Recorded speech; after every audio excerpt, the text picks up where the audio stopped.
우리말 관무량 수불경. 이와 같이 나는 들었다.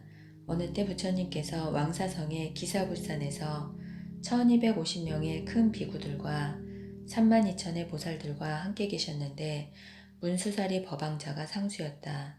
이즈음 왕사성의 아사세태자가 아구인 조달의 깨매에 빠져 부왕인 빈바사라 왕을 7겹으로 된 감옥에 감금하고 신하들 중 어느 한 사람도 그곳에 가지 못하게 하였다. 왕비인 위제의 부인은 대왕을 공경하여 깨끗이 목욕한 후 꿀에 밀가루와 우유를 반죽하여 몸에 바르고 갖가지 영락구슬 속에 포도즙을 넣어 몰래 왕에게 올렸다. 그러자 대왕은 꿀반죽을 먹고 포도즙을 마신 후 물로 이 만을 씻은 후 멀리 기사굴산을 향하여 공경히 합장하고 세존께 예배하고서 말하였다. 대목권련의 오랜 친구입니다. 부디자비를 베푸시어 저에게 8개를 수여하도록 해 주옵소서. 그러자 곧 목권년이 독수리처럼 재빨리 왕이 있는 곳으로 날아왔으니 이와 같이 하기를 날마다 하여 왕에게 8개를 수여하였고 세종께서도 부르나 존자를 보내어 왕을 위하여 설법하게 하셨다. 이렇게 3-7일이 지나자 왕은 꿀 반죽을 먹고 설법을 들은 까닭에 안색이 온화하고 즐거운 모습이 되었다. 이때 아사세가 문지기에게 물었다. 부왕이 아직도 살아있느냐? 문지기가 대답했다. 대왕이시여, 위제의 부인께서 몸에 꿀반죽을 바르고 영락 안에 포도즙을 넣어 왕께 드리고 사문인 목건령과 부르나가 공중으로 날아와 왕을 위해서 설법하니 저는 막을 수가 없었습니다. 아사세가 이 말을 듣고 나서 크게 화를 내면서 자신의 어머니에게 말하였다. 어머니는 역적이며 또한 적과 어울렸습니다. 사무는 나쁜 사람이며 주술로 현혹시켜 이 악한 왕을 여러 날 죽지 않게 하였습니다. 그리고는 곧 날카로운 검을 들어 어머니를 죽이려 하였다. 이때 월강이라고 하는 한 신하가 있었는데 총명하고 지혜가 많았다. 그 신하는 기바와 함께 왕에게 예를 올리고 말하였다. 대왕이시여, 신들이 듣건대 위타 성정의 말씀을 들으니 세상이 생긴 이래로 많은 악한 왕이 국위를 탐내어 그 아버지를 죽였으니 그런 자가 18,000명이었다고 합니다. 그러나 아직 어머니를 죽일 만큼 무도한 자가 있다는 소리는 듣지 못하였습니다. 왕께서 이제 이 살력의 일을 하신다면 찰리종을 욕되게 하는 것입니다. 신은 차마 천한 전달하라는 소리는 듣지 못하겠습니다. 저희는 더 이상 이곳에 머물지 않겠습니다. 이런 말을 하고 나서 두 대신은 손으로 검을 만지면서 물러섰다. 이때 아사세가 놀라고 두려워 어쩔 줄 모르며 다시 기바에게 물었다. 너는 나를 모시는 신하가 아니더냐? 기바가 대답했다. 대왕이시여, 부디 어머니를 해치지 마십시오. 왕이 이 말을 듣고 참회하고 도움을 청하였다. 그는 곧 검을 버리고 어머니를 해치려던 일을 멈추고 내가 내게 명하여 깊은 감옥에 가두고 다시는 나오지 못하게 하였다.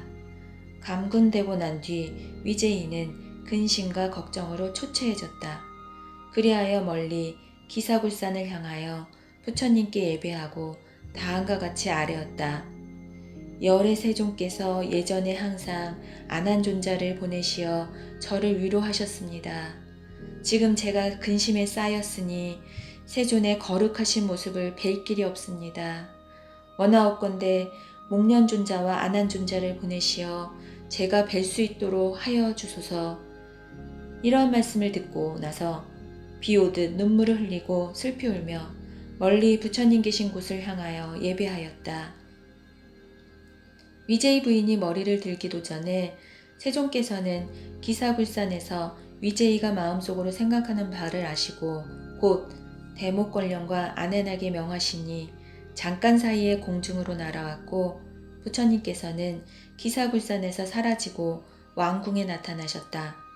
이때 위제이가 예배를 마치고 머리를 들어 석가모니 부처님을 뵈니 몸은 자금색이고 100가지 보배로 장식된 연꽃에 앉으셨는데 목련이 왼쪽에 앉아있고 아난이 오른쪽에 자리하였으며 석번과 호세와 모든 천인이 허공에서 널리 하늘꽃을 비 내리듯 뿌려 부처님께 공양하였다. 이때 위제이는 부처님을 뵙고 스스로 영락 목걸이를 끊어버리고 온몸을 땅에 던져 소리내어 흐느껴 울면서 부처님께 아뢰었다. 세존이시여, 제가 전생에 무슨 죄를 지었기에 이렇게 악한 자식을 낳았습니까? 세존께서는 또 무슨 인연으로 제바달다와 친척이 되셨습니까? 오직 원하오니 세존께서 저를 위하여 근심과 고뇌가 없는 곳에 대하여 자세히 말씀하여 주소서. 저는 그곳에서 왕생하겠나이다. 저는 연부제의 악하고 탁한 세상이 싫기 때문입니다. 이처럼 악하고 탁한 곳에는 지옥 중생과 악의와 축생이 가득 차 있으며 또 악한 무리들이 너무나 많습니다. 저는 미래에 악한 소리를 듣지 않고 악인을 보지 않기를 원하기에 이제 세존께 오체투제하고 자매하며 간절히 바라옵니다. 원하옵나니 태연과 같은 부처님이시여 저에게 청정한 업으로 이루어진 세계를 보여주소서.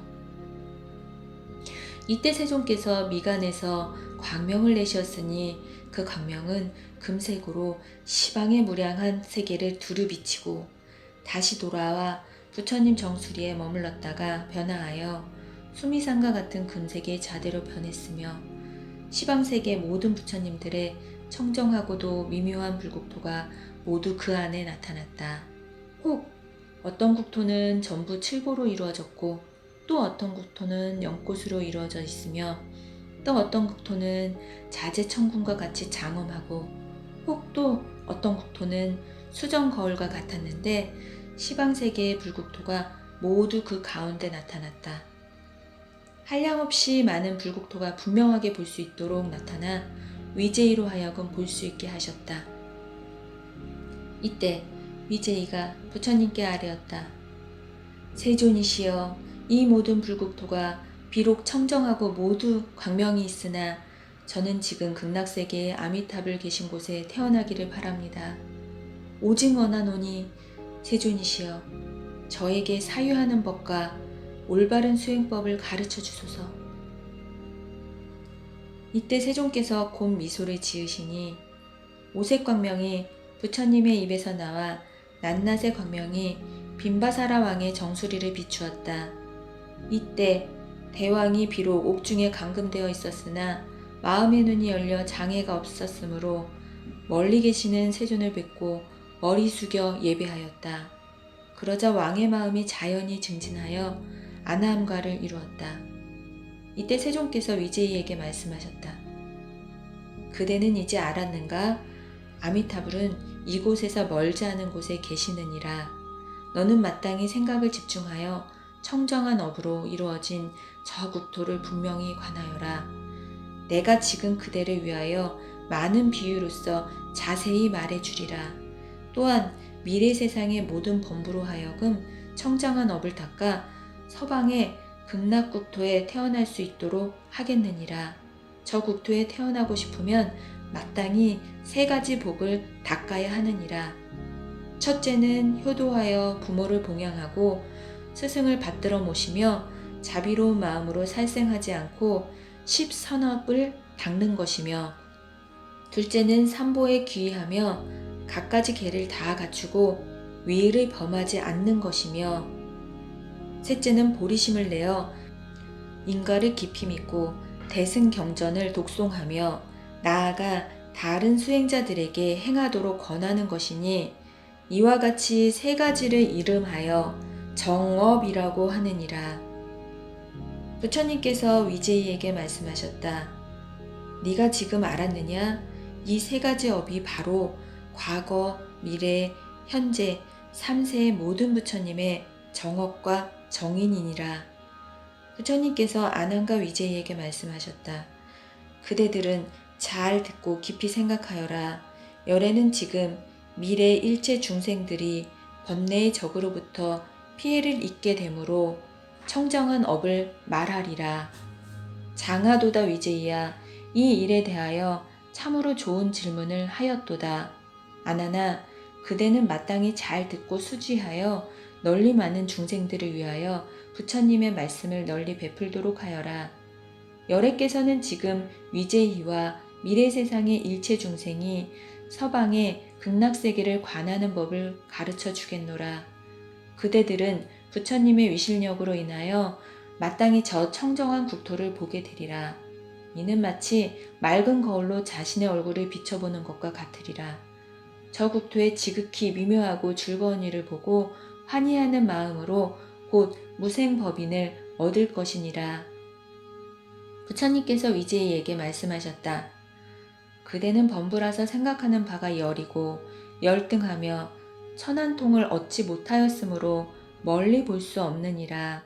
그러나 모든 열애께서는 신비한 방편으로 내가 멀리 볼수록 하겠느니라. 위제이가 부처님께 아뢰었다. 세존이시여, 제가 지금 불력으로 저 국토를 볼 수 있다면 만일 부처님께서 인멸하신 후에 혼탁하고 악하고 착하지 못하여 5가지 고통에 핍박당하는 모든 중생들이 어떻게 아미타불의 극락세계를 볼 수 있겠습니까? 부처님께서 위제이에게 말씀하셨다. 너와 그리고 중생들은 마땅히 오로지 생각을 한 곳에 집중하여 서방의 극락정토를 상상하여라. 그리고 어떻게 생각해야 할 것인가?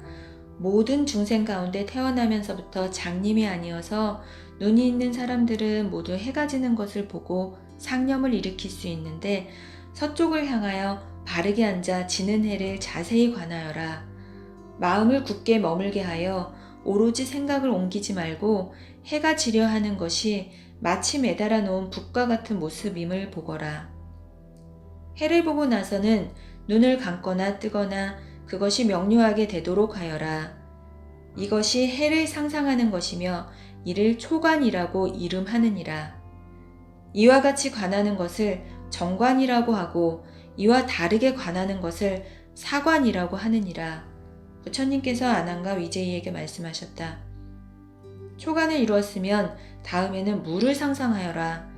서방 전체가 큰 물이라고 생각하고 그 물이 맑고 깨끗한 것을 보되 또한 명료하게 하여 생각이 흩어지지 않도록 하여라. 이미 물을 보았으면 다음에는 얼음을 생각하여라. 얼음이 투명하게 비치는 것을 보고 다음에는 유리를 생각하여라. 이러한 생각이 이루어졌으면 다음에는 유리로 된 땅의 안팎이 투명하게 비치는 모습을 보아라. 밑에는 금관과 칠보와 황금으로 된 깃대가 있어 유리로 된 땅을 받치고 있는데 그 깃대는 8방과 8각을 다 갖추고 있고 각각의 방면이 온갖 보배로 이루어져 있느니라. 그리고 낱낱의 보배 구슬에서는 1000가지의 광명이 나오고 그 광명마다 84,000개의 색으로 빛나는데 그 빛이 유리로 된 땅을 비추니 억천 개의 해와 같이 밝아서 모두를 다 볼 수가 없느니라. 유리로 된 땅 위에는 황금줄을 얼기설기 서로 엮고 칠보로서 그 경계를 분명히 구분하고 있으며 낱낱의 보배 속에는 500가지 색이 빛나고 그 빛이 꽃과 같으며 또한 별이나 달과 같이 허공에 걸려 있어 광명대를 이루느니라. 그 위에는 10,000,000개의 누각이 있으며 온갖 보배로 합하여 이루어져 있고 광명대의 양쪽은 각각 100억의 꽃송이로 꾸며진 당번과 무량한 악기로서 장엄하였느니라. 찬란한 광명 속에서 8가지 청량한 바람이 불어 이 악기들을 연주하면 곧 고와 공과 무상과 무아의 음을 연설하는데 이것이 물을 상상하는 것이며 제2관이라고 이름하느니라. 이러한 상상을 이룰 때는 하나하나를 관할 때마다 지극히 분명하게 하여 눈을 감거나 뜨거나 흩어지지 않게 해야 하며 오직 먹을 때만 제외하고 항상 이것을 기억하여라. 이와 같이 관하는 것을 정관이라 하고 이와 다르게 관하는 것을 사관이라고 하느니라. 부처님께서 아난과 위제이에게 말씀하셨다. 물을 상상하는 것을 이루고 난 다음에는 극락세계를 대강 보았다고 이름할 수 있느니라. 만일 삼배를 얻으면 저 국토의 땅을 똑똑하고 분명하게 볼 수 있으니 이를 모두 다 설명할 수 없는데 이것이 땅을 상상하는 것이며 제3관이라고 이름하느니라. 부처님께서 아난에게 말씀하셨다. 그대는 내 말을 잘 간직하였다가 미래세의 대중들이 고통에서 해탈하고자 할 때 이 땅을 관하는 법을 말해 주어라. 만일 이 땅을 관한다면 80억 것 동안의 생사의 죄가 소멸할 뿐만 아니라 몸을 버리고 다른 세상에 태어날 때 반드시 청정한 국토에 태어날 것이니 마음속으로 의심하지 말아야 하느니라. 이와 같이 관하는 것을 정관이라 하고 다르게 관하는 것을 사관이라고 하느니라. 부처님께서 아난과 위제이에게 말씀하셨다. 땅을 상상하는 것을 이루고 나면 다음에는 보배나무를 관하여라. 하나하나 관하되 7겹으로 나무가 줄지어 있다고 상상하여라. 나무 하나하나의 높이가 8,000유순이며 그 보배나무들은 모두 칠보로 된 꽃과 잎을 갖추지 않은 것이 없으며 하나하나의 꽃과 잎에서는 다른 보배의 색깔이 나오느니라. 유리색에서 금색 광명이 비치고 파리색에서 홍색 광명이 비치고 만호색에서 차거 광명이 비치고 차거색에서 녹진주 광명이 비치니 산호, 호박 그리고 일체의 보배들이 이렇게 비추어 장식하느니라. 미묘한 진주 그물이 나무 위를 모두 덮고 있고 한 그루 한 그루의 나무 위마다 7겹의 그물이 있으며 하나하나의 그물 사이에는 500억의 미묘하고도 화려한 궁전이 있고 범천 왕궁과도 같으니라. 그 안에는 천상의 동자들이 천연스럽게 논일고 있으며 동자마다 500억이나 되는 석가 비릉 가마니보의 보배로서 영락의 구슬을 걸고 있는데 그 많이의 광명이 100유순을 비추니 마치 100억 개의 달과 해를 합한 것과 같아서 이름을 이루 다 말할 수 없을 정도로 많은 보배들이 섞여 있어 색 중에서 항상 훌륭한 색이 되어 이 모든 보배나무의 행렬과 서로 조화되느니라. 잎과 잎이 서로 차례로 이어져 있고 그 많은 잎들 사이에는 갖가지 미묘한 꽃이 피어 있으며 꽃 위에는 자연히 7보의 열매가 열려 있느니라. 하나하나의 나뭇잎의 길이와 너비가 꼭 25유순이고 그 잎에는 1000가지 색의 100가지 그림이 있으니 마치 하늘의 영락과도 같으니라.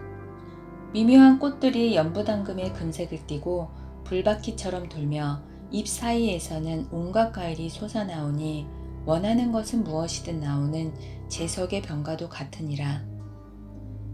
대광명이 변화하여 당번이 되어 한량없는 일산이 되며 이 일산 속에는 삼천대천세계의 모든 부처님 하시는 일들이 비추어 나타나니 시방의 불국도 또한 그 가운데 나타나 있느니라. 이와 같이 보배나무를 보고 난 뒤 다시 차례로 하나하나 관하여라.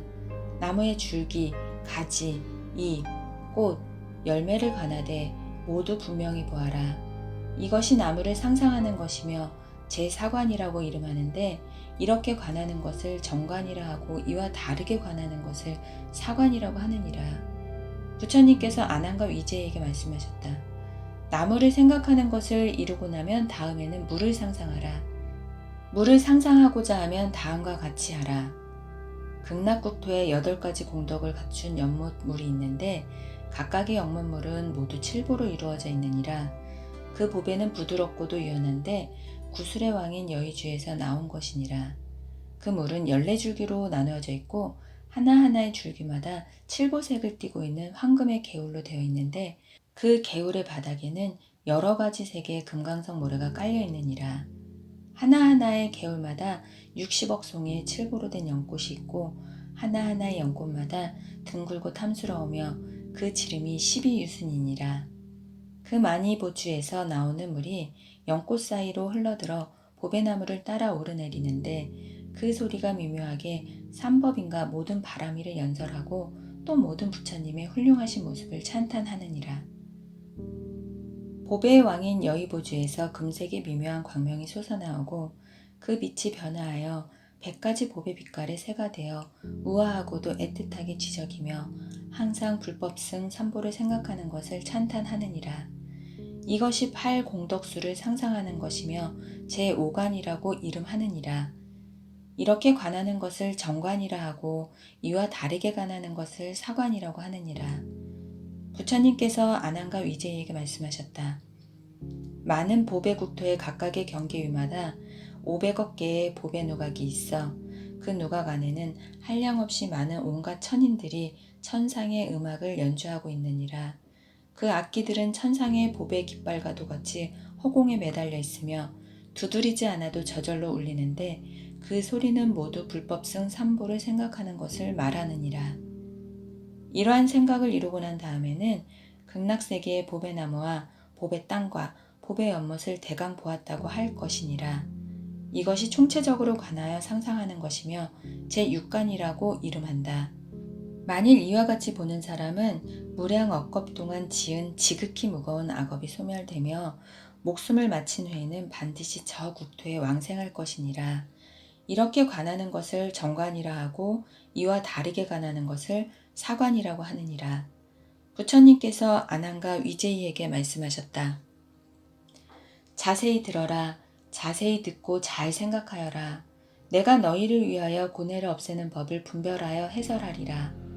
너희는 이를 기억하였다가 널리 대중들을 위해 분별하여 해설해 주어라. 부처님께서 이러한 말씀을 하실 때 무량수불께서 공중에 머물러 계셨고 관세음보살과 대세지보살 두 분이 좌우에서 무량수불을 모시고 있었다. 그런데 그 광명이 눈부시게 빛나서 이루 다 볼 수 없었으니 백천의 연부 당금색으로 비교할 수 없었다. 이때 위제이가 무량수불을 뵙고 나서 두 손을 무량수불의 발에 대고 예배드리고 나서 부처님께 아뢰었다. 세존이시여, 저는 지금 부처님의 힘으로 인하여 무량수불과 두 보살님을 배웠습니다. 그런데 미래의 중생은 어떻게 해야 무량수불과 두 보살님을 배울 수 있겠습니까? 부처님께서 위제이에게 말씀하셨다. 저 부처님을 뵙고자 하는 사람들은 마땅히 상념을 일으켜야 할 것이니라.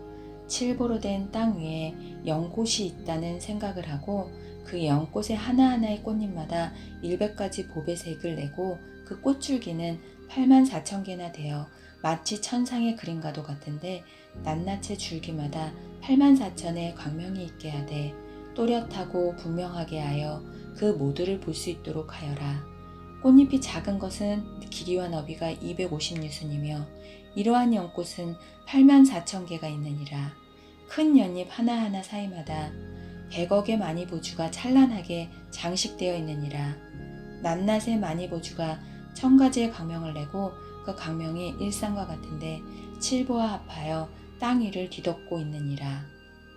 그리고 연화대는 석가 비름가 마니보로 되어 있는데 이 연화대는 8만의 금강견숙가보와 범마니보와 미묘한 진주로 된 그물을 교차시켜 장식을 하였느니라.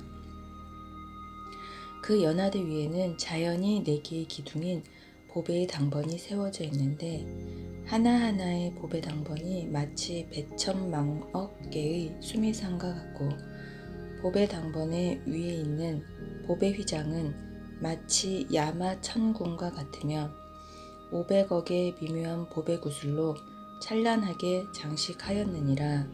그 낱낱이 보배 구슬마다 84,000개의 광명이 있고 낱낱이 광명마다 84,000개의 다른 종류의 금빛을 내며 하나하나의 금빛이 두루 그 국토를 비추어 곳곳마다 변화시켜 각각 다른 모습이 되게 하느니라.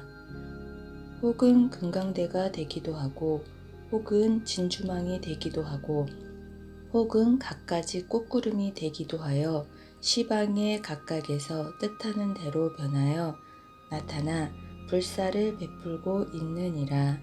이것이 연하대를 상상하는 것이며 화자상이며 제7관이라고 이름하느니라. 부처님께서 아난에게 말씀하셨다. 이와 같이 묘한 꽃은 본래 법장 비구의 원력으로 이루어진 것이니라.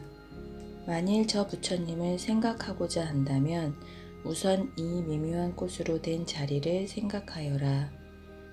이러한 생각을 할 때는 번잡한 관을 하지 말고 마땅히 하나씩 모두 관해야 하느니라. 낱낱이 이, 낱낱이 구슬, 낱낱이 광명, 낱낱이 연하대, 낱낱의 당번을 거울 속에 비친 자신의 얼굴을 보듯이 분명히 보아라.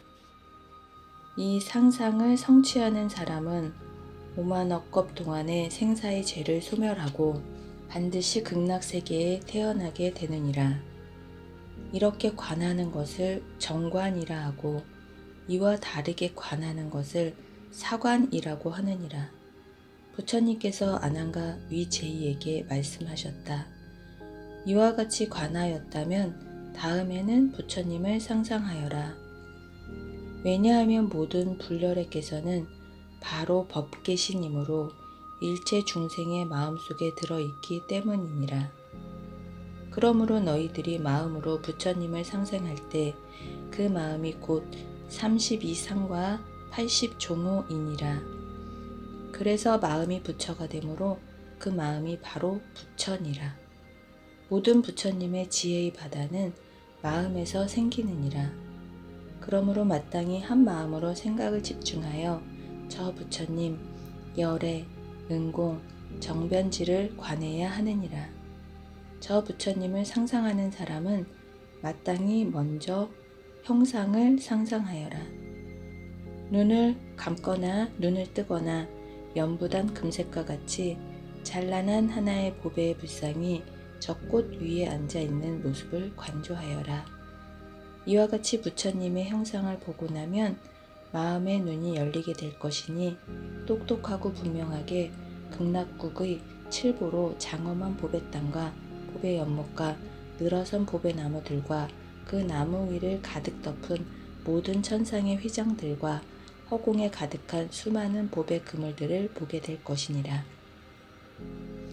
이와 같이 그 모습을 보되 마치 손바닥을 보듯이 뚜렷하고 명료하게 볼 것이니라. 이렇게 보고 나서 다시 부처님의 왼쪽에 큰 연꽃이 피어있는 것을 생각하되 그것은 앞에서 말한 연꽃과 조금도 다르지 않느니라. 또 부처님의 오른쪽에도 커다란 연꽃을 하나를 만들어라. 그리고 한 분의 관세음 보살상이 부처님 연하자의 왼쪽에 앉아서 금색 강명을 놓는 모습이 앞에서 말한 것과 다르지 않으며 또 한 분의 대세지 보살상이 부처님 연하자의 오른쪽에 앉아있는 모습을 상상하여라. 이 상상이 이루어질 때면 부처님과 보살의 상이 모두 미묘한 강명을 놓아 그 강명이 금색으로 모든 보배나무를 비추느니라. 하나하나의 나무마다 아래 또 3개의 연꽃이 있으며 모든 연꽃 위에는 각각 한 분의 부처님상과 2분의 보살상이 있어 그 국토에 가득 차느니라. 이러한 상상이 이루어질 때 수행자는 마땅히 흐르는 물과 강명과 모든 보배나무와 물오리와 기러기와 원앙이 모든 미묘한 법을 설하는 것을 들을 것이니 선정에 들었을 때나 선정에서 나왔을 때도 항상 그 미묘한 법을 들을 것이니라. 수행자는 선정에서 나왔을 때에도 선정 중에 들은 것을 기억하고 잘 지녀서 놓지 않고 경전과 합치되게 해야 할 것이니라. 만일 합치되지 않는다면 망상을 한 것이며 합치된다면 대략 극락세계를 보았다고 할 것이니라. 이것이 불상을 상상하는 것이며 제8관이라고 하느니라. 이렇게 관하면 무량 억겁 동안에 생사의 죄를 소멸하고 현재 몸으로 연불삼매를 얻는데 이렇게 관하는 것을 정관이라고 하고 이와 다르게 관하는 것을 사관이라고 하느니라. 부처님께서 아난과 위제이에게 말씀하셨다. 이러한 상상이 이루어졌으면 다음에는 다시 무량수불의 상호와 광명을 상상하여라. 아나나 마땅히 알아라. 무량수불의 몸은 백천만억 야마천의 연부 당금색과 같고 몸의 높이는 60만억 나유타 항아사 유순이니라. 미간에서 백호가 마치 5개의 수미산 같이 우아하게 오른쪽으로 돌고 불안은 4대 해의 물처럼 청정하여 푸르고 흰 것이 분명하며 몸의 모든 털구멍에서는 수미산 같은 광명이 흘러나오느니라.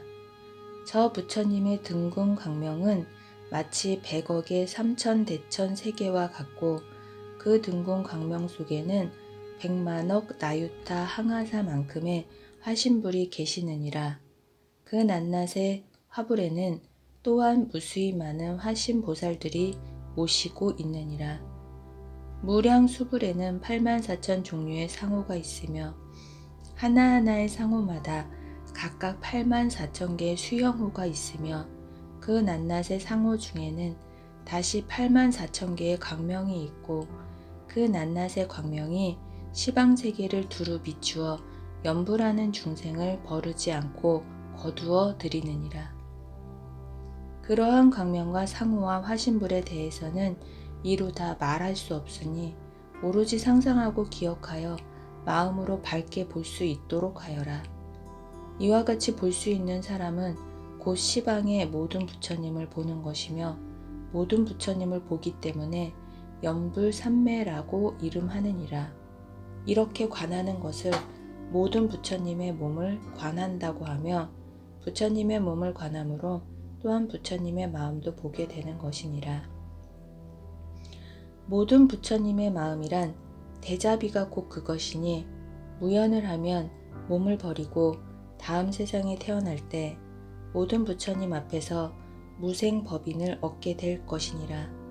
그러므로 지혜로운 사람은 마땅히 마음을 한 곳에 묶어 무량수불을 자세히 관해야 하느니라. 무량수불을 관하는 것은 한 가지 상호로부터 들어가야 하는데 먼저 미간의 백호를 관하되 매우 명료하게 하여라. 미간의 백호상을 보면 84,000가지 상호가 자연히 나타나게 되느니라.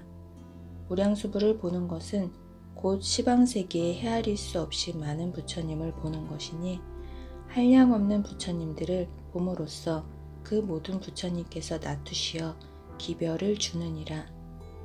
이것이 모든 부처님의 모습을 두루 관하여 상상하는 것이며 제9관이라고 이름하는데 이렇게 관하는 것을 정관이라고 하고 이와 다르게 관하는 것을 사관이라고 하느니라. 부처님께서 아난과 위제이에게 말씀하셨다. 무량수불을 똑똑하고 분명하게 보았으면 다음에는 관세음 보살도 관하여라. 이 보살은 신장이 80억 나유타 항아사 유순이고 몸은 자금색이며 정수리에 6개가 있고 목에는 둥근 광명이 비치는데 그 너비가 각각 100천 유순이고 그 원광 속에는 석가모니와 같은 500분의 화신불이 계시며 한 분 한 분의 화신불마다 500의 보살과 한량없이 많은 온갖 천인들이 모시고 있느니라. 온몸의 광명 가운데는 오도 중생들의 온갖 모습들이 나타나느니라. 정수리 위에는 비른 가마니 보배로 된 청관을 쓰고 있으며 그 청관 속에 한 분의 화신불이 계시는데 그 높이가 25유순이니라. 관세음보살의 얼굴은 연부 당금색과 같고 미간의 백호상은 칠보색을 갖추었으며 그곳에서 84,000가지의 광명이 흘러나오느니라. 하나하나의 광명마다 한량없이 많은 100천의 화신불이 계시며 각각의 화신불마다 무수히 많은 화신보살이 모시고 있느니라. 이들은 모두 자세하게 변하여 나타나 시방세계에 가득 차 있는데 비유하면 마치 붉은 연꽃과 같으며 80억의 미묘한 광명이 영락으로 되고 그 영락 가운데에 모든 장엄한 일들이 두루 나타나느니라. 손바닥에는 500억이나 되는 여러 가지 연꽃의 색을 띠고 있으며 10손가락 하나하나마다 84,000가지의 무늬가 있어 마치 도장이 찍힌 것과 같으니라. 또한 각 무늬마다 84,000가지의 색깔이 있으며 낱낱의 색에는 84,000가지의 광명이 있으며 그 광명이 부드럽게 모든 것을 두루 비추며 그 보배의 손으로 중생들을 맞이하느니라. 보살이 발을 들 때에는 발바닥에 있는 1000폭의 바퀴살 무늬가 자연히 변화하여 500억 개의 광명대가 되며 발을 디딜 때마다 금강마니 꽃으로 변하여 모든 것에 뿌려져 가득 차지 않는 곳이 없느니라. 그 밖에 다른 상호들도 훌륭한 모습을 다 갖추어 부처님과 다름이 없으나 오직 정수리 위에 6개가 있어 정수리 모습을 볼 수 없는 점이 세종께 미치지 못하느니라. 이것이 관세음보살의 진실한 색신을 관하여 상상하는 것이며 제10관이라고 이름하느니라. 부처님께서 아난에게 말씀하셨다. 만일 관세음보살을 관하고 싶으면 이렇게 관하여라. 이렇게 관세음보살을 관하면 모든 화를 만나지 않고 업장이 깨끗이 없어지며 무수겁 동안 지은 생사의 죄가 없어지느니라. 이같이 보살의 이름만 들어도 한량없이 많은 복을 받는데 하물며 자세히 관하는 것이겠느냐.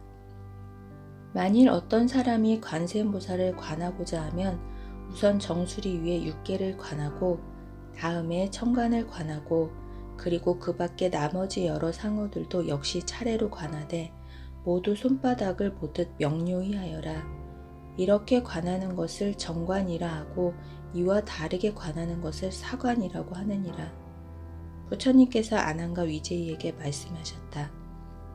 다음에는 대세지 보살을 관하여라. 이 보살의 몸의 크기 또한 관세음보살과 같으니라.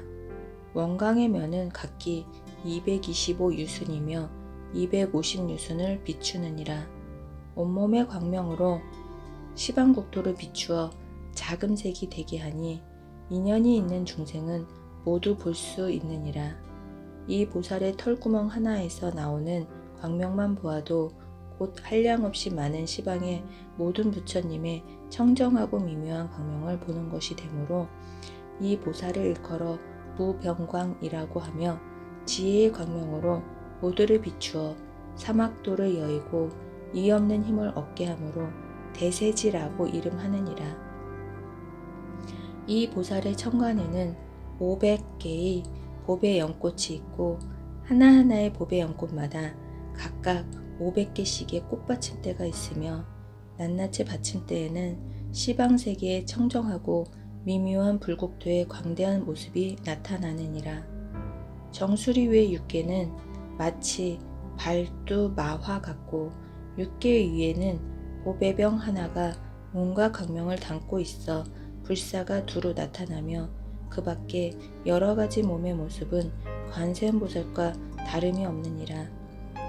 이 보살이 다닐 때에는 시방세계가 모두 진동하며 땅이 움직이는 곳마다 각각 500억의 보화가 있어 낱낱의 보화가 높이 드러나 장엄하니 마치 극락세계와 같으니라.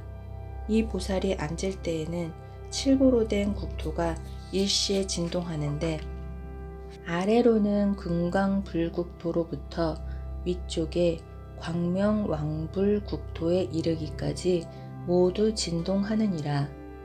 그 사이에 있는 한량없는 미진수와 같은 무량수불의 분과 관세음보살의 분신과 대세지보살의 분신이 모두 다 극락국토에 구름처럼 운집하여 호공을 가득 메우며 연화제에 앉아 묘법을 연설하여 고통받는 중생을 구제하느니라.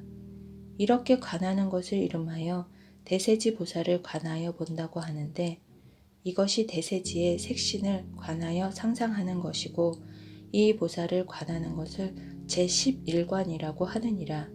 이 보살을 관하는 사람은 무수한 아승기급 동안 생사를 헤매는 죄를 소멸하며 이 관을 하면 다시는 태중에 들지 않고 항상 모든 부처님의 청정하고 미묘한 국토에 논일게 되느니라. 이 관을 이루고 나면 관세음보살과 대세지보살을 다 갖추어 관했다고 하는데, 이렇게 관하는 것을 정관이라 하고 이와 다르게 관하는 것을 사관이라고 하느니라. 부처님께서 아난과 위제이에게 말씀하셨다. 이러한 일을 볼 때 상상을 일으켜 스스로 서방의 극락세계에 태어나 연꽃 속에 결과부자하고 있다고 마음먹어라. 연꽃이 닫혀 있다는 상상과 연꽃이 피었다고 상상하되, 연꽃이 피어날 때는 500가지 색의 광명이 몸을 비춘다고 상상하고 눈을 뜬다고 상상하여라. 이렇게 되면 부처님과 보살들이 허공에 가득한 것을 보며 물과 새와 숲과 그 밖의 모든 부처님에게서 나는 소리가 12부경과 합치되는 묘법을 연설하는 것을 듣고 선정에서 나왔을 때에도 잘 기억하고 잊지 말라. 이와 같이 보고 나면 무량수빌의 극락세계를 보았다고 하는데, 이것을 두루 관하여 상상하는 것이며 제12관이라고 하느니라. 무수히 많은 무량수불의 화신이 항상 관세음보살과 대세지보살과 함께 이것을 행하는 사람이 있는 곳으로 오느니라. 이렇게 관하는 것을 정관이라 하고 이와 다르게 관하는 것을 사관이라고 하느니라. 부처님께서 아난과 위제이에게 말씀하셨다. 만일 지극한 마음으로 서방정토에 왕상하고자 하는 사람은 먼저 일장육척되는 불상이 연못 위에 있는 모습을 관하여라. 앞에서 말한 것처럼 무량수불의 몸은 한량 없고 끝이 없으므로 범부의 마음으로 미칠 바가 아니니라. 그러나 저 열애께서 과거에 세운 원력으로 인하여 상상하고 기억하는 사람이 있으면 반드시 성취하느니라. 단지 불상을 상상하기만 하여도 무량한 복을 얻게 되거늘 하물며 다시 부처님의 구족한 신상을 관하는 것이겠느냐. 아미타불께서는 신통력은 마음먹은 대로 이루어지므로 시방의 국토에 자제하게 변화하여 나타나는데, 혹은 허공을 가득 채우는 커다란 몸으로 나타나시기도 하고 일장육척이나 팔척이 되는 작은 몸으로 나타나시기도 하느니라. 나투시는 형상이 모두 진근색이며 원광 속의 화신불과 곱의 연꽃도 앞에서 말한 것과 같으니라. 관세음보살과 대세지보살도 어느 곳에 계시든 같은 모습이므로 중생들은 단지 두 보살의 머리 모습만 보고도 그가 관세음보살인지 대세지보살인지 알 수 있느니라. 이 두 보살이 아미타불을 도와 두루 중생을 교화하는데, 이것이 잡상관이며 제13관이라고 이름하느니라. 이렇게 관하는 것을 정관이라 하고 이와 다르게 관하는 것을 사관이라고 하느니라. 부처님께서 아난과 위제이에게 말씀하셨다. 서방정토에 태어나는 사람들은 구품으로 태어나느니라. 상품, 상생이라는 것은 다음과 같은 사람이니라. 만일 어떤 중생이 저 나라에 태어나기를 원하여 세 가지 마음을 내면 곧 왕생하게 되는데, 무엇이 그 세 가지인가? 첫째는 지성스러운 마음이고, 둘째는 깊은 마음이며, 셋째는 회양하여 발언하는 마음이니라. 이 세 가지 마음을 갖추면 반드시 저 국토에 태어나느니라. 또 세 종류의 중생이 왕생하게 되느니라. 어떤 것이 세 종류인가? 첫째는 자심으로 살생하지 않고 모든 계행을 갖춘 사람이며, 둘째는 대승방등 경전을 독송하는 사람이고, 셋째는 육념을 수행하고 회양하여 저 불국토에 태어나기를 발언하는 사람이니라.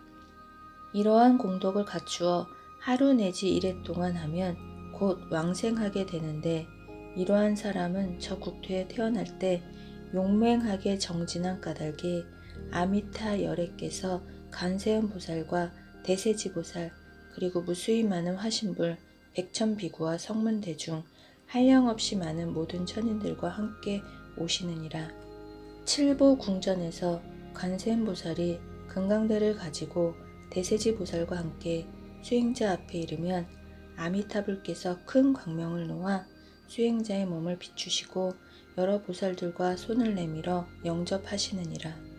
관세음 보살과 대세지 보살이 무수히 많은 보살들과 함께 수행자를 찬탄하며 그 마음을 격려하시느니라. 수행자가 이를 보고 뛸 듯이 기뻐하며 자신의 몸을 돌아보면 이미 자신이 금강대에 앉아 날아가는 모습을 보느니라. 그리고 부처님 뒤를 따라 잠깐 사이에 저 극락국토에 태어나느니라. 저 극락국토에 태어난 수행자는 상호가 원만하신 부처님을 뵙고 또한 여러 보살들의 훌륭한 모습을 보느니라.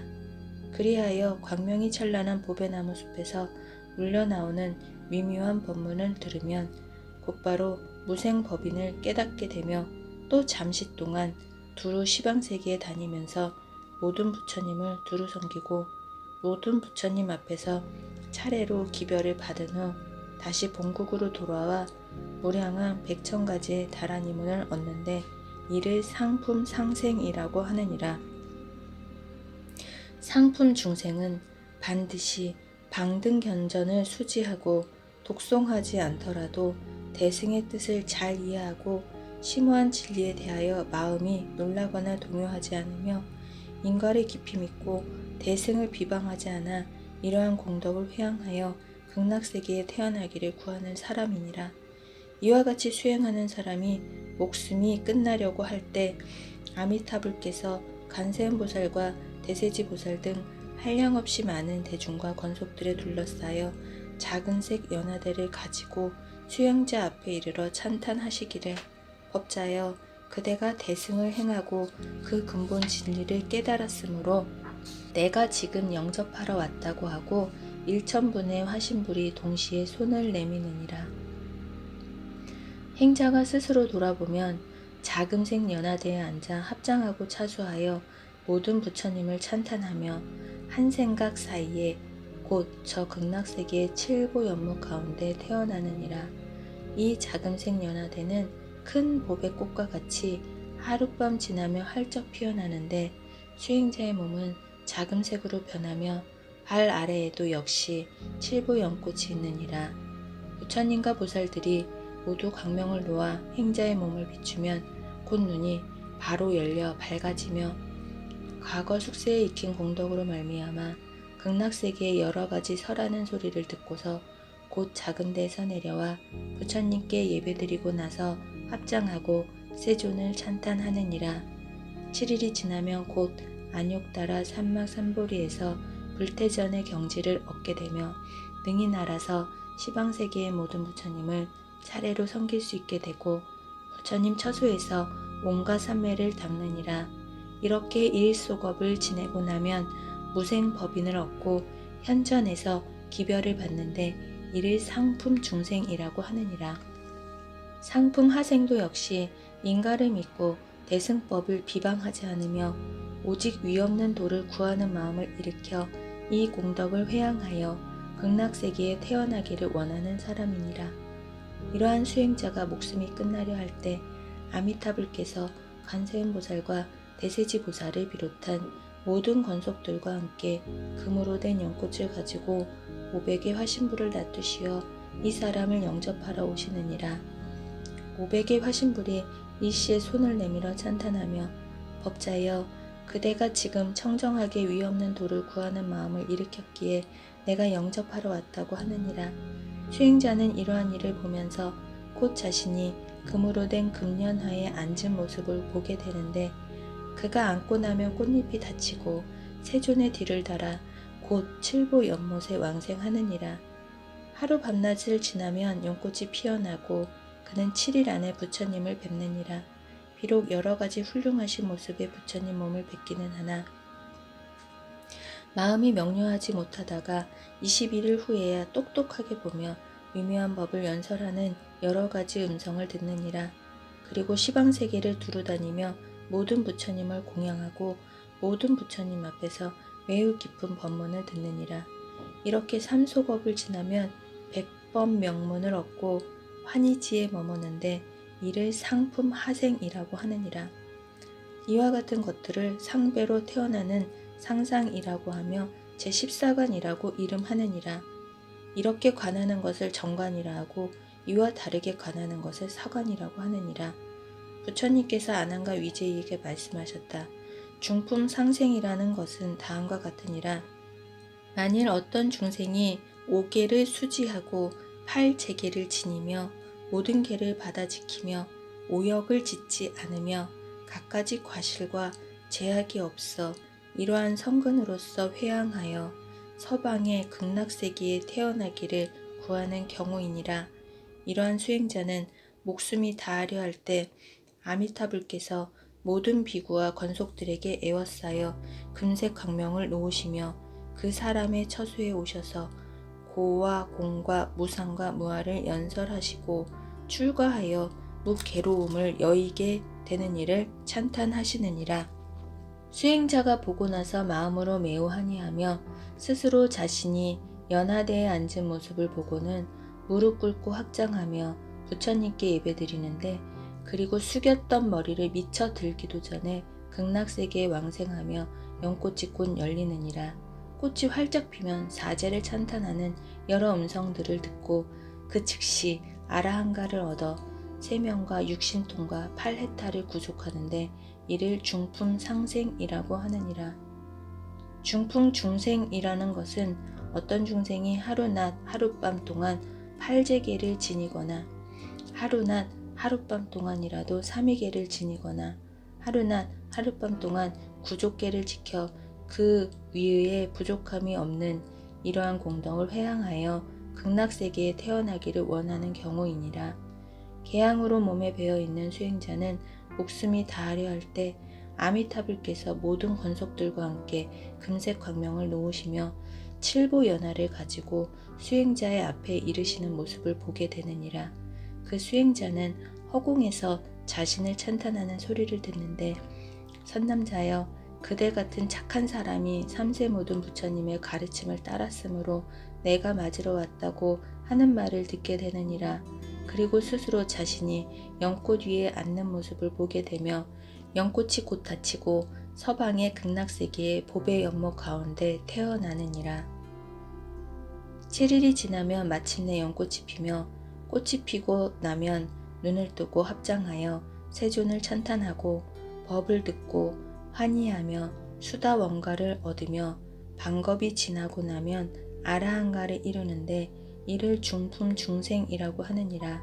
중품 하생이라는 것은 어떤 선남자나 선여인이 부모를 효도로서 봉양하고 세상에서 인일을 행하다가 목숨이 끝나려 할 때 선지식을 만나 그가 아미타 불국토의 즐거운 일을 자세히 말해주고 또 법장 비구의 48대원을 말해주어 이러한 것을 듣고 난 뒤에 목숨이 끊어진다면 마치 힘센 장사가 팔을 굽혔다가 펴는 것과 같은 잠깐 사이에 곧 서방의 극락세계에 태어나게 되는 경우이니라. 태어난 뒤 7일이 지나면 관세음보살과 대세지보살을 만나 법을 듣고 환희하며 수다원을 얻고 일소겁을 지나면 아라한가를 이루는데 이를 중풍하생이라고 하느니라. 이러한 것들을 중배로 태어나는 상상이라고 하며 제15관이라고 이름하느니라. 이렇게 관하는 것을 정관이라 하고 이와 다르게 관하는 것을 사관이라고 하느니라. 부처님께서 아난과 위제이에게 말씀하셨다. 하품 상생이라는 것은 혹 어떤 중생은 비록 방등경전을 비방하지는 않는다고 할지라도 많은 악업을 짓는데 이와 같이 어리석은 사람이 악법을 많이 지으면서도 부끄럽게 여기지 않다가 목숨이 끝나려 할 때 선지식을 만나 그가 대승 12부경의 첫머리 이름을 말해주면 이와 같은 모든 경전의 이름을 들은 까닭에 1000겁 동안 지은 지극히 무거운 악업이 없어지느니라. 지자가 다시 합장하여 손을 마주잡고 나무아미타불을 부르라고 가르치면 부처님 명호를 부른 까닭에 50억겁 동안의 생사의 죄가 없어지느니라. 이때 저 부처님께서 곧 화신불과 관세음보살과 대세지보살의 화신보살을 보내시면 행자 앞에 이르러 찬탄하기를, 장하다 선남자여, 네가 부처님 명호를 부른 까닭에 죄가 소멸되어 내가 너를 맞으러 왔다고 하느니라.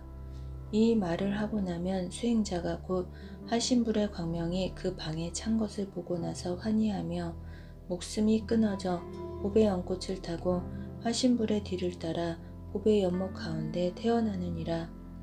21일이 지나면 연꽃이 피고 연꽃이 필 때 대비 관세음보살과 대세지보살이 큰 광명을 놓으며 그 사람 앞에 머물러 그를 위하여 매우 깊은 12부경을 말해주느니라. 그러면 듣고 나서 믿고 이해하여 위없는 도를 구하는 마음을 내며 10소겁을 지나면 100번 명문을 갖추어 초지에 들어가게 되느니라. 이를 하품상생이라고 하는데 불법승 삼보의 이름을 들으면 곧 왕생하게 되느니라. 부처님께서 아난과 위제이에게 말씀하셨다. 하품중생이라는 것은 혹 어떤 중생이 5개나 8개나 9족계를 헐뜯거나 범하는 경우이니라. 이와 같이 어리석은 사람은 승가의 재물을 훔치고 공양받은 승려의 물건을 도둑질하며 청정하지 않은 설법을 하면서 부끄럽게 여기지 않고 온갖 죄업을 저지르고도 오히려 자신이 옳다고 장엄한다면 이와 같은 죄인은 악업으로 인하여 마땅히 지옥에 떨어질 수밖에 없게 되나니 그가 목숨이 끊어지려 할 때 지옥의 수많은 불꽃이 일시에 몰려들게 되느니라. 그러나 이때 선지식을 만나 그 선지식이 대자비로서 이 사람을 위하여 아미타불의 10가지 위신력을 찬탄하여 말하고 저 부처님의 광명이 짓는 신통력을 널리 찬탄하며 또 계, 정, 해, 해탈직연을 찬탄하면 그 사람이 이 법문을 듣고 나서 80억 것 동안의 생사의 죄를 소멸하느니라. 그리하여 지옥의 맹렬한 불빛이 맑고 시원한 바람으로 변하며 하늘꽃을 불어날리며 꽃 위마다 모두 화신불과 화신보살이 있어 이 사람을 영접하느니라. 그리하여 한 찰나에 곧 7보 연못 가운데 있는 연꽃 속에 왕생하느니라. 6겁이 지나면 마침내 연꽃이 피어나고 꽃이 피어날 때 관세음보살과 대세지보살이 청정한 소리로서 그 사람을 안심시키고 위로하며 대승의 심오한 경전을 말해주느니라. 그러면 이 법을 듣고 나서 곧 무상의 도를 구하는 마음을 내느니라. 이를 하품중생이라고 하느니라. 부처님께서 아난과 위제이에게 말씀하셨다. 하품하생이라는 것은 혹 어떤 중생이 불선업과 오역과 시박을 지어 온갖 착하지 못한 일을 행하는 것이니라. 이와 같이 어리석은 사람은 악업으로 인하여 마땅히 악도에 떨어져 여러 겁을 거치면서 무고한 고통을 받을 것이니라. 이와 같은 어리석은 사람이 목숨이 끊어지려 할 때 선지식을 만나 그가 여러 가지로 안심시키고 위로하며 그를 위하여 미묘한 법을 말해주고 연불하도록 가르치느니라. 그러나 그 사람이 고통으로 핍박받아 연불할 경험이 없으므로 선우가 다시 그대 만일 염할 수 없다면 무량수부를 부르도록 하라고 하면 지극한 마음으로 소리가 끊어지지 않게 10번 나무 아미타불을 부르게 되면 부처님 명호를 부른 공덕으로 일순간에 80억 동안 지은 생사의 죄가 소멸하느니라. 그리하여 목숨이 끊어질 때 금년하가 마치 태양처럼 그 사람 앞에 있는 광경을 보게 되고 한 찰나에 곧 극락세계의 연꽃 속에 왕생하느니라. 12대겁을 다 채우면 바야흐로 연꽃이 열리고 꽃이 필 때 관세음보살과 대세지보살이 대비한 음성으로 그 사람을 위하여 실상을 자세히 말해주어 죄법을 없애게 해주느니라. 그러면 듣고 나서 환희하며 곧 보리심을 내는데 이를 하품하생이라고 하느니라. 이상과 같은 것들을 말하여 하배에 태어나는 상생이라고 하며 제16관이라고 이름하느니라. 세존께서 이러한 말씀을 하실 때 위제이가 500명의 시녀들과 함께 부처님의 말씀을 듣고 곧 극락세계의 넓고 큰 모습을 보았으며 부처님의 몸과 두 보살을 보고 마음으로 환희하며 일찍이 없던 일을 찬탄하고 화련히 크게 깨달아 무생인을 얻었다. 500명의 시녀들도 안욕달아 삼막 삼보리심을 내고 저 국토에 태어나기를 원하였다. 세존께서 모두에게 그대들은 모두 왕생할 것이며 저 국토에 왕생한 뒤에는 모든 부처님께서 그대들 앞에 놔두시는 삼매를 얻게 되느니라는 수기를 주시니 한량없이 많은 모든 천인들도 위없는 도를 구하는 마음을 내었다. 이때 아난이 곧 자리에서 일어나 앞으로 나아가 부처님께 아뢰었다. 세존이시여, 이 경을 무엇이라고 이름하며 어떻게 하면 이 법문의 요점을 수지할 수 있습니까? 부처님께서 아난에게 말씀하셨다. 아난아, 이 경의 이름은 극락세계의 무량수불과 관세음보살과 대세지보살을 관하는 경이라고 이름하고 또 업장을 없애고 모든 부처님 앞에 태어나는 경이라고도 이름하느니라. 그대들은 마땅히 잘 수지하여 잊지 말라. 이 삼매를 행하면 현재의 몸으로 무량수불과 두 대사를 보게 될 것이니라. 만일 선남자나 선녀이니 단지 부처님의 이름과 두 보살의 이름만 듣기만 하여도 무량겁 동안 지은 생사의 죄가 없어질 것이거늘 하물며 기억하여 잊지 않는 것이겠느냐. 만일 염불하는 사람이 있다면 이 사람이 곧 사람 가운데서 분다리화와도 같으니 관세음보살과 대세지보살이 그의 훌륭한 벗이 될 것이며 마땅히 도량에 앉아 부처님의 집인 극락세계에 태어날 것이니라. 부처님께서 아난에게 말씀하셨다. 너는 이 말을 잘 지니도록 하라. 이 말을 지니라는 것은 곧 무량수불의 명호를 지니라는 것이니라. 부처님께서 이 말씀을 하실 때 목련존자와 아난존자와 위제이 등이 부처님의 말씀을 듣고 모두 크게 기뻐하였다. 이때 세존께서 발로 허공을 딛고 기사굴산으로 돌아가셨다. 이때 아난이 대중을 위하여 앞의 일을 자세히 설명하니 한량없이 많은 사람들과 천인, 용, 야차 등이 부처님의 말씀을 듣고 모두 크게 기뻐하며 부처님께 예배 드리고 물러갔다.